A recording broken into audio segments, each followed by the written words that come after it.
अस्सलाम वालेकुम प्यारे दोस्तों, पेश खिदमत है एक बहुत ही दिलचस्प कहानी, मुसाफिर की दुआ। लंबी सफ़ेद दाढ़ी वाला एक बुजुर्ग कमर बांधे हुए किसी लंबे सफ़र पर जा रहा था। चलते चलते वो बहुत थक गया था, यहाँ तक कि उसके पांव सूजने लगे थे।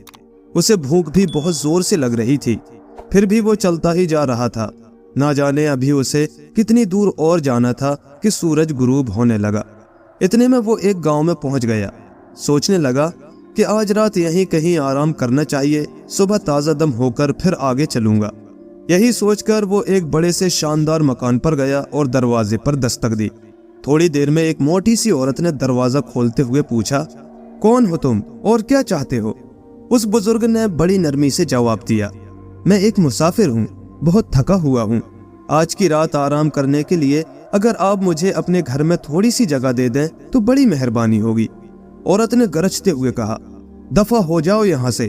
अगर मैं तुम्हारे जैसे हर निकम्मे आदमी पर यूं ही मेहरबानी करने लगूं तो अपने घर का खर्च कैसे पूरा कर पाऊंगी?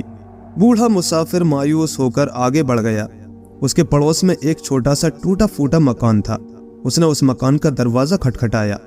एक कमजोर सी बुढ़िया ने दरवाजा खोला और बोली, आओ भाई, कहाँ से आए हो, क्या चाहिए? मुसाफिर बोला, बड़ी बी, मैं एक थका हारा मुसाफिर हूँ, रात बसर करने के लिए मुझे थोड़ी सी जगह चाहिए। अगर आप।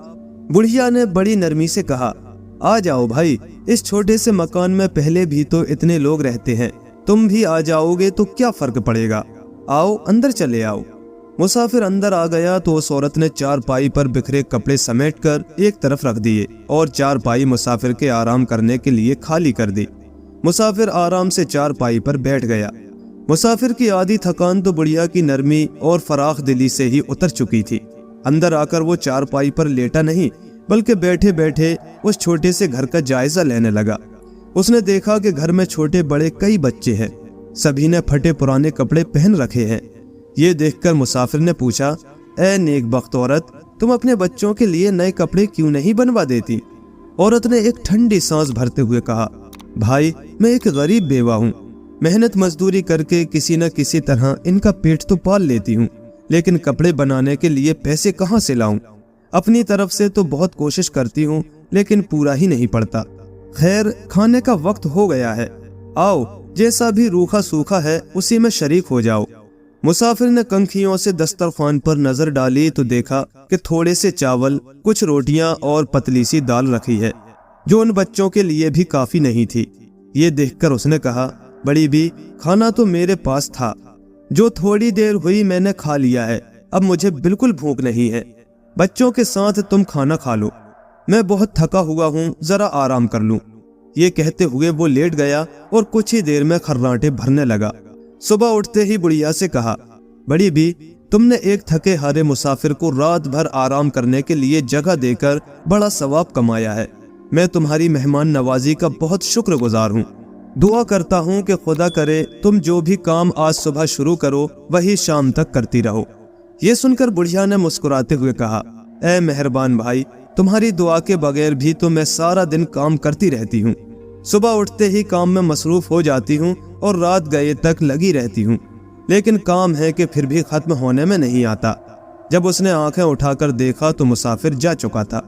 मुसाफिर के चले जाने के बाद उस औरत ने बच्चों की तरफ देखा और सोचने लगी कि मुसाफिर ठीक ही तो कहता था, उनके कपड़े वाकई चिथड़े हो रहे हैं।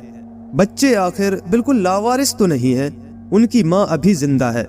घर में कपड़े का एक टुकड़ा पड़ा तो है, सबके ना सही, जिस किसी के नाप का बन सके बना देती हूँ। जरा नाप कर तो देखूं, शायद बड़े बच्चे का कुर्ता ही बन जाए। यही सोचकर वो पड़ोसन के हाथ से कपड़ा नापने का फीता मांग लाई। वापस आकर उसने ट्रंक से कपड़े का वो टुकड़ा निकाला और बड़े बच्चे के कुर्ते के लिए उसमें से 1.5 गज कपड़ा नाप लिया। ये देखकर वो बहुत हैरान हुई कि कपड़ा अब भी उतना ही मौजूद था। उसने दूसरे बच्चे के कुर्ते के लिए भी कपड़ा नाप लिया, मगर कपड़ा फिर भी उतना ही था। उसके बाद वो सभी बच्चों के लिए नाप कर कपड़ा रखती गई, यहाँ तक कि सैकड़ों बार नापने के बाद भी कपड़े का टुकड़ा बदस्तूर उतना ही बाकी रहता। फर्श पर नपे हुए कपड़े का ढेर लग गया, फिर भी वो टुकड़ा खत्म होने में न आया। लेकिन जैसे ही सूरज गुरूब हो गया, कपड़ा भी खत्म हो गया। ऐन उसी वक्त किसी ने उसके दरवाजे पर दस्तक दी। दरवाजा खोलकर देखा तो पड़ोसन अपना फीता वापस लेने आई थी। उसे दरअसल फीते की तो कोई जरूरत नहीं थी, वो महज ये जानने के लिए बेचैन थी कि इस गरीब औरत के पास नापने के लिए ऐसी कौन सी चीज आ गई है जो अभी तक फीता वापस करने नहीं आई। अब जो उसने देखा तो उसकी आंखें खुली की खुली रह गई। सारा घर नए और बढ़िया कपड़ों से भरा पड़ा है। हैरान होकर वो पूछने लगी, अरे बड़ी भी, इतना सारा कपड़ा आज तुम्हारे पास कहाँ से आ गया? गरीब औरत ने जवाब दिया, बहन यही तो खुद मेरी समझ में नहीं आ रहा। कपड़े का एक टुकड़ा पड़ा था जिसे नापकर मैं ये जानना चाहती थी कि क्या इससे बड़े बच्चे का कुर्ता बन सकता है या नहीं, मगर उसी टुकड़े को नापते नापते शाम हो गई। तब कहीं जाकर वो टुकड़ा खत्म होने में आया है। वो बुजुर्ग मुसाफिर वाकई कोई पहुंचा हुआ आदमी था जिसने जाते जाते मुझे ये दुआ दी थी। वो कह रहा था कि मैं हर द्वार जा रहा हूँ। कौन मुसाफिर और कैसी दुआ? अमीर पड़ोसन ने हड़बड़ाते हुए पूछा। गरीब औरत ने जब सारा किस्सा सुनाया तो अमीर पड़ोसन ने सर पीट लिया।